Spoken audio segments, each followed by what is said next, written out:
네, 안녕하세요. 자, 오늘 알아볼 종목은 두산 에너빌리티입니다. 자, 제가 운영하는 다른 커뮤니티에서 17,000원 부근에 좀 추천을 드렸던 주식인데, 일단은 이 총선 때 좀 민주당이 좀 대승하면서 원전 관련주들이 많이 빠졌다가 이제 다시 상승을 하고 있어요.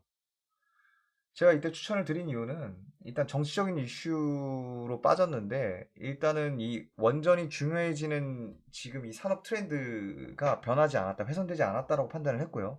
그 근거에는 바로 AI가 있습니다.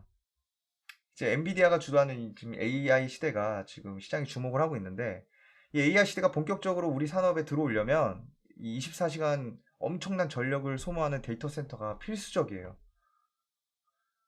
지금 같은 경우는 뭐 우리나라의 전력 시장 구조를 보면 이제 원자력, 석탄화력 발전소, 그다음에 천연가스 발전소, 그다음에 이제 신재생, 대표적으로 태양광 발전소로 이제 이루어져 있는데, 태양광 발전소는 이제 밤이 되면 꺼지잖아요. 그 24시간 돌아가는 발전소가 아닌데, 지금 같은 경우는 상관이 없어요. 왜냐면 우리도 밤이면 산업전력 수요가 낮아집니다. 왜냐면은 뭐 24시간 돌아가는 공장도 있지만 보통 밤에는 이제 사람들이 퇴근을 하고 산업전력 수요도 낮아지기 때문에 이제 태양광이 꺼져도 지금은 뭐 크게 막 뭐 문제가 되진 않는데, 이제 본격적으로 AI 시대가 도래하면 이제 산업전력 수요가 이제 뭐 밤이고 새벽이고 데이터 센터 때문에 엄청나게 증가할 거란 말이에요. 그럼 태양광으로는 이 AI 시대 문고리도 못 잡습니다. 반드시 24시간 막대한 산업전력 수요를 감당할 수 있는 발전소가 필요해요. 그럼 우리 아까 태양광을 제외한 발전소 뭐가 있었죠? 원자력, 석탄화력 발전소, 천연가스 발전소. 자, 그런데 우리 석탄화력 발전소는 지금 저탄소 정책으로 이미 폐지가 시작됐어요.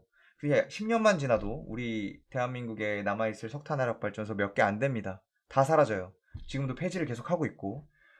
그럼 지금 남은 건 복합화력 발전소라고 불리는 이제 천연가스 발전소라고 이제 원자력 발전소가 남았죠. 천연가스 발전소 같은 경우에는 아니 건설도 빨라. 막 3년이면 상업운전도 시작할 수 있고 막 이 산업전력 수요 변화에 대응도 빠르고 좋습니다. 근데 뭐가 문제예요? 비싸. 지금 전기요금으로는 천연가스 발전소 그렇게 돌리다가는 한전 진짜 문 닫아야 됩니다. 그러니까 전기요금 한 두세 배는 올려야 돼. 그렇지 않고서는 천연가스 발전소로 AI 시대를 대응한다라는 건 사실 불가능합니다. 우리나라 같은 경우는 이 전기요금 올리기가 굉장히 어려운 구조로 돼 있어요. 그러니까 다른 뭐 유럽이나 일본 같이 이렇게 민영화되어 있는 구조가 아니기 때문에 지금 천연가스 발전소로는 쉽지 않습니다. 그럼 결국 답은 뭐냐? 원자력이에요, 원자력. 원자력밖에 답이 없습니다.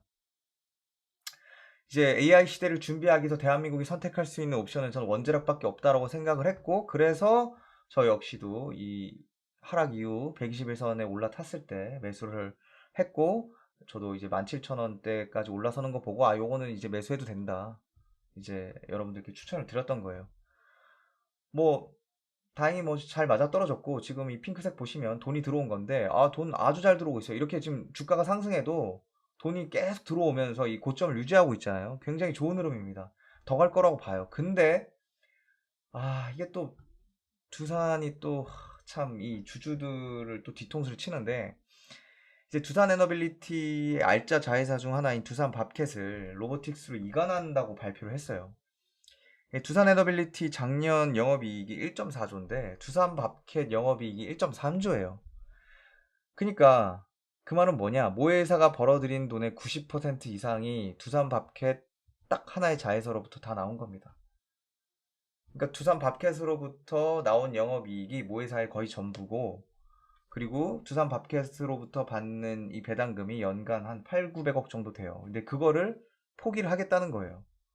그러니까 두산 에너빌리티 주주 입장에서는 이 복창 터지는 거죠. 그러니까 이렇게 주가가 좀 급락을 했는데, 뭐 그나마 다행인 건 뭐 부채도 같이 넘겼다고 하는데, 제가 봤을 때 두산 에너빌리티 주주 입장에서는 이거는 뭐 따지고 볼 것도 없이 무조건 손해 보는 장사입니다. 뭐 당연히 두산 로보틱스 주주 입장에서는 좋죠. 그러니까 주가가 말해주는 거예요. 두산 로보틱스 주가는 급등했고 두산 에너빌리티 주가는 그렇게 하락했잖아요.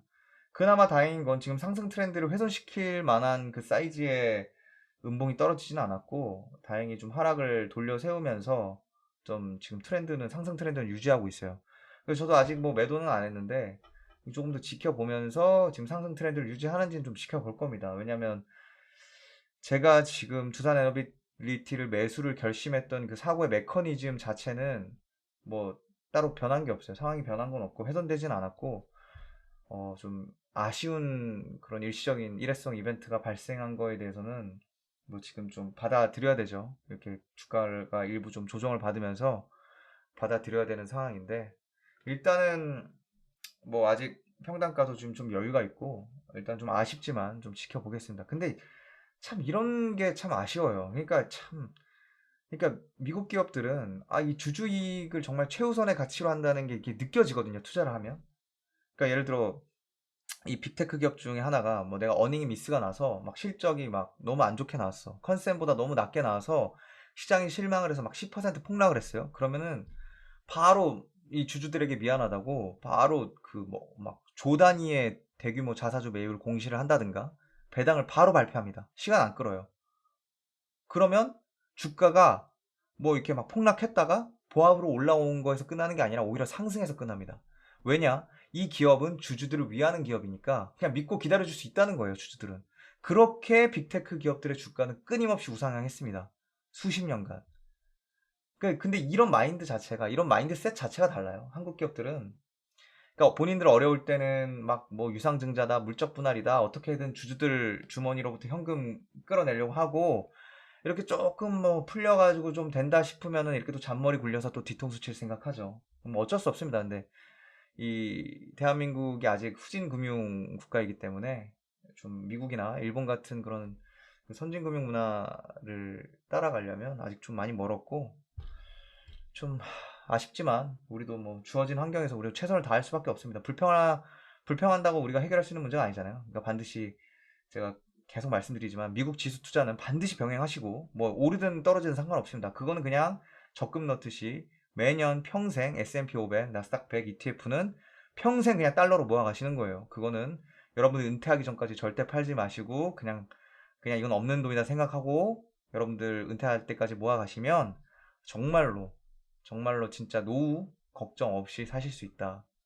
이제 그거는 정말 건드려서는 안 될 자산이고 이제 국내 증시 같은 경우에는 우리 이렇게 좀 돈 들어오는 그 섹터에 같이 올라타서 좀 같이 좀 이제 수익이 충분히 나면 익절하고 이렇게 좀 운영을 했으면 좋겠습니다. 자, 오늘 여기서 마치겠습니다.